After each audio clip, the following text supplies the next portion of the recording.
5 साल में एक मर्तबा कारपोरेशन का इंतखाबी मौसम आता है।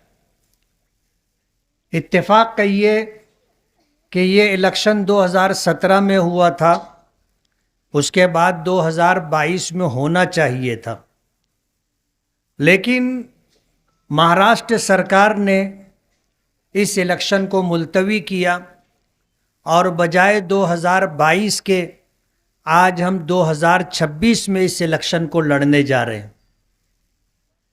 पार्लियामेंट का इलेक्शन होता है, उम्मीदवार चुन करके आता है, वो पार्लियामेंट जाता है, वहाँ अपने हलके की नुमाइंदगी करता है। एक एमएलए चुन करके आता है, वो बम्बई जाता है, असम्बली में अपने हलके की नुमाइंदगी करता है। पार्लियामेंट हो या असम्बली हो, ये कानून साज इदारा है। यहाँ जाने वाले जो अफराद होते हैं, सरकार की तरफ से जो कवानीन बनते हैं पूरे स्टेट के लिए, पूरे महाराष्ट्र के लिए, उस कानून पर चर्चा होती है और उसमें फिर बाहमी मशवरे और चर्चे के बाद जो तब्दीली कमी बेशी करनी होती है वो होती है। लेकिन किसी इलाके की तामीर और तरक्की ये दर हकीकत अगर हल्का कारपोरेशन का है तो कारपोरेशन की जिम्मेदारी है। जितने लोग कारपोरेशन की हुदूद में रहते वो अपनी मेहनत की कमाई से टैक्स भरते हैं और वही टैक्स कारपोरेशन हुदूद में रहने वाले लोगों की तामीर और तरक्की के लिए इस्तेमाल होता है। लेकिन दुख के साथ ये बात कहना पड़ रहा है कि आज नहीं बल्कि तकरीबन 20-25 सालों से जो लोग कारपोरेशन में बरसरे इख्तिदार रहे, आप अगर आखिर का ज़माना देखोगे तो 10 साल जो है आज की इस्लाम पार्टी और कल की कांग्रेस पार्टी ये बरसरे इख्तिदार रही और फिरका परस्तों के साथ मिल करके इख्तिदार में रही।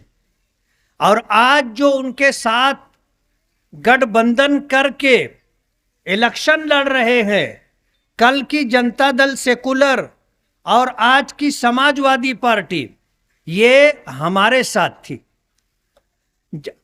हमारे गठबंधन में थी।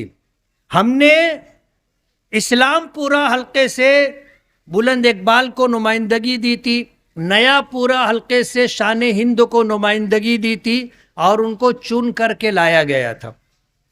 उन्होंने हमसे वादा किया था कि हम 10 साल आपके साथ रहेंगे और हमने उनसे वादा किया था कि अगर 10 साल आप हमारे साथ रहोगे तो 10 साल के बाद असेंबली इलेक्शन आप लड़ोगे, मैं आपकी मदद करूंगा, आपके लिए इलेक्शन लड़ूंगा। लेकिन कहते हैं कि नए फकीर को भीख की जल्दी रहती है। नए फकीर को भीख की जल्दी होती है और नया फकीर जो होता है वो भीख मांगने में कामयाब भी नहीं हो पाता, उसको मांगने का ढंग नहीं रहता और जल्दी रहती है। यही हाल इनका रहा, इनसे सब्र नहीं हुआ। जाहिर बात है हमारे पास जो मुआहदा हुआ था उसकी कॉपी मौजूद है,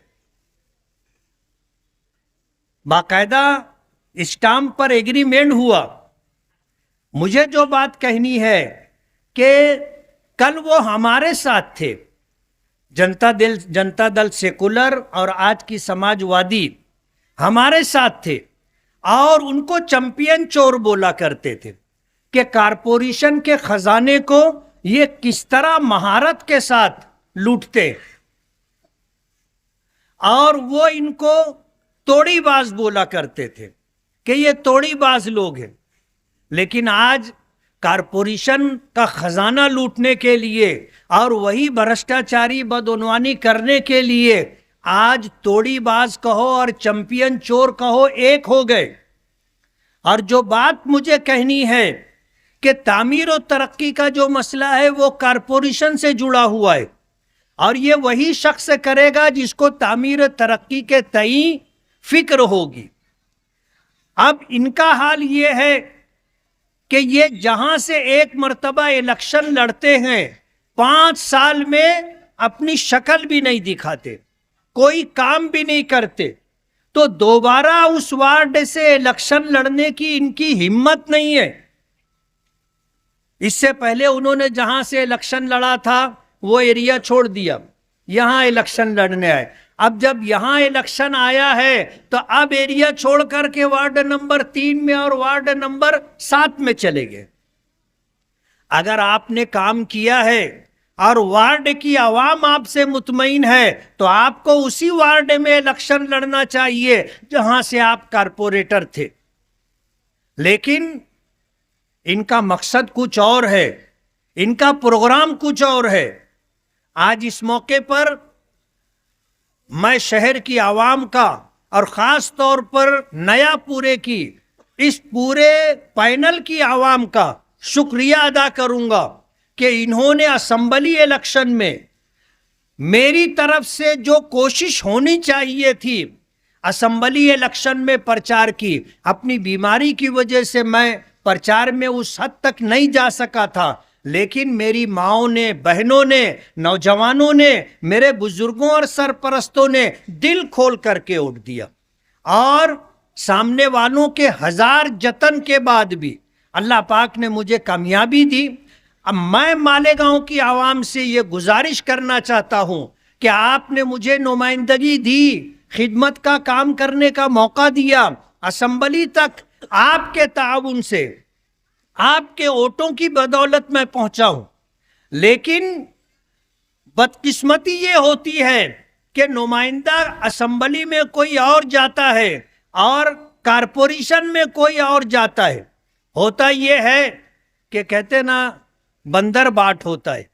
एक बंदर होता है, उसको रोटी की तकसीम के लिए जिम्मेदारी दे दी जाती, वो रोटी 2 टुकड़ा करता है और उसको तराजू में रखता है तो एक पल्ला झुक जाता, जिधर का पल्ला झुक जाता उधर की रोटी उठाकर थोड़ी सी खा लेता और फिर रखता तो इधर का पल्ला झुक जाता। अब इधर का जब पल्ला झुका तो ये इधर से रोटी उठा करके फिर खाता तो फिर इधर का पल्ला झुक जाता, पूरी रोटी वो अकेला खा जाता। कारपोरेशन में जो लोग होते हैं तो कारपोरेशन में जो टैक्स गया वो भी और सरकार की तरफ से जो निधि कारपोरेशन में आती है वो भी बंदर खा जाता है। आवाम को, कारपोरेशन के हुदूद में रहने वालों को नहीं मिलता, तामीर और तरक्की नहीं होती। मालेगांव कारपोरेशन का बजट 1000 करोड़ रुपए के ऊपर है। अगर ईमानदारी के साथ 200 करोड़ रुपया भी कारपोरेशन हुदूद में रहने वाले लोगों की बुनियादी ज़रूरियात जैसे पीने का, इस्तेमाल का साफ पानी है, साफ सफाई है, लाइट है, बिजली है और गंदे पानी की निकासी है और क्लिनिक और हॉस्पिटल के जरिए बीमार लोगों का इलाज और मुआवजा है, अगर इस पर ईमानदारी से सही मानों में 200 करोड़ रुपया अगर साल का खर्च किया गया तो आप यकीन मानिए मालेगांव में काम करने की जगह नहीं रहेगी। 200 करोड़ रुपया किसको कहते हैं? लेकिन होता यह है कि जो लोग वहां बैठते हैं वो लोग कभी शहर की तामीर और तरक्की की बात नहीं करते। गली से लेकर दिल्ली तक उनकी सरकार रही, तब भी उन्होंने काम नहीं किया और पार्टी से जब हकाल पट्टी हो गई उसके बाद क्या काम करेंगे? जब सब कुछ उनके पास था उन्होंने नहीं किया, अब जब उनके पास कुछ नहीं है तो क्या करेंगे? आज उनका मुद्दा यह है कि हम फिरका परस्ती के खिलाफ इलेक्शन लड़ रहे हैं। तो मेरा कहना है फिरका परस्त नदी के उस पार है, नदी के इस पार नहीं है। आपको इलेक्शन लड़ना है फिरका परस्ती के खिलाफ तो नदी के उस पार जाओ, शिवसेना और बीजेपी के खिलाफ इलेक्शन लड़ो। लेकिन हम यकीन के साथ जानते हैं और सबूतों के साथ बता सकते हैं कि असेंबली इलेक्शन में भी ये फिरका परस्तों की मदद से इलेक्शन लड़ रहे थे और कारपोरेशन इलेक्शन में भी ये किसको किसको फोन करते हैं कि हम चुन करके आएंगे तो आपके साथ रहेंगे, आप हमारी माली मदद करो, हम पैसे के बलबूते पर इलेक्शन लड़ेंगे और चुन करके आएंगे तो आपके साथ रहेंगे। इल्जाम ये हमको देते, लेकिन हमें मालूम है ये किससे किससे फोन पर बात करते। हम सबूत और शवाहिद के साथ आने वाले जलसों में आवाम के सामने इस बात को रखेंगे। इसलिए अगर आपने हमें असेंबली पहुंचाया है तो हम ये चाहते हैं कि यहाँ कारपोरेशन में भी ऑल इंडिया मजलिस इत्तेहादुल मुस्लिमीन का मेयर बैठे, और उसके लिए ज़रूरी ये है कि आप हमें 43, 44, 45 सीटें चुन करके दो। आप इतनी सीट हमें चुन करके दे देंगे, हमें मेयर बनाने में किसी की मदद की जरूरत नहीं होगी। हम तने तनहा ऑल इंडिया मजलिस इत्तेहादुल मुस्लिमीन का मेयर बिठाएंगे। मालेगांव और ख़ास तौर पर नयापुरा और इस पैनल के तमाम ही वोटरों से मैं कहना चाहूँगा कि एक एक वार्ड में इन्होंने 500 बोगस आईडी कार्ड बनाए हैं। पूरे पैनल में 2000 बोगस आईडी बना के इन्होंने रखा है। मैं ये गुजारिश करूँगा कि सुबह की अव्वलीन सातों में आप जाकर के वोट दे दें। इनका प्रोग्राम है 7 बजे से 10 बजे तक। ऑल इंडिया मजलिस इत्तेहादुल मुस्लिमीन के वोटर और ख़ास तौर पर हमारी बिरादरी से ताल्लुक़ रखने वाली माओ और बहनों का वोट ये गिरा देंगे। बेदार रहने की ज़रूरत है, और अगर खुदा न खास्ता आपका वोट गिर गया, बोगस वोट किसी ने डाल दिया, तो टेंडर वोट डाले बगैर वहाँ से हटना नहीं। जिस पोलिंग बूथ के ऊपर 15 से ज़्यादा टेंडर वोट डाला जाएगा, उन तमाम ऑफिसरों की इंक्वायरी लग जाएगी। आप इतना करोगे, अब सारे ऑफिसरान कान उनके खड़े हो जाएंगे कि अगर बोगस वोट गिरा तो टेंडर वोट डाली जाएगी। मैं तमाम कारपोरेटरों से और उनके तमाम ही वर्करों से, खास तौर पर सरगर्म और फ़ाल वर्करों से ये कहना चाहूँगा कि अगर आपका वोटर का वोट बोगस डाला गया, आप लड़ भीड़ करके टेंडर वोट डलवाए। वो आपको टालने की कोशिश करेंगे कि आप जो है शाम में आइए, 4 बजे के बाद आइए, 5 बजे के बाद आइए। वो नहीं चाहते कि टेंडर वोट पड़े, लेकिन आप टेंडर वोट डालिए। अगर टेंडर वोट पड़ेगा तो वो बोगस वोट डालने नहीं देंगे। करेंगे ये काम। पोलिंग बूथ पर जो एजेंट बैठते हैं, वहां पर आप खवातीन को बैठाइए। जो बोगस वोट देने के लिए लेडीज बुर्का बदल बदल करके आती हैं, उनका चेहरा खोल, नकाब उठा करके लेडीज पोलिंग एजेंट होगी, वो देख सकती है। जाहिर बात है, अगर जेंट से बैठा है और उसने कहा कि भाई ये बोगस है, तो वो लड़ने लग जाते, चिल्ला पुकार करने लग जाते। इसलिए आप लेडीज पोलिंग एजेंट रखिए, चाहे एक रखिए, मगर ये कि वो रहे और वो देखे, आपका बोगस वोट नहीं गिरना चाहिए। और अल्लाह का एहसान है, हम तो ओरिजिनल वोटों से चुन करके आते हैं ना, हमको बोगस वोटों की जरूरत नहीं है। बोगस वोट वाले हजारों की तादाद में बोगस वोट डाले और डलवाए, उसके बाद भी हार गए। आप यादी में अपना नाम ढूंढने जाओगे तो बहुत मुश्किल से मिलेगा। इलेक्शन हो गया, ये कहते 42,831 बोगस वोट है। इन्हीं लोगों ने बढ़वाया था। इनको पता है, इनके पास पहले से यादी में जितने बोगस वोट डाले गए हैं उसकी लिस्ट है, इसलिए इनको पता है। 2019 में इलेक्शन हारे तो इन्होंने वोट कटवाए थे, और अभी जब 2024 में इलेक्शन हारे, फिर इन्होंने 42,831 बोगस वोट काटने के लिए मराठा दरबार में प्रेस कॉन्फ्रेंस ली और वहां से वोट कटवाने के लिए जुलूस निकाला, तो कव्वाली के साथ, ढोल ताशे के साथ निकले।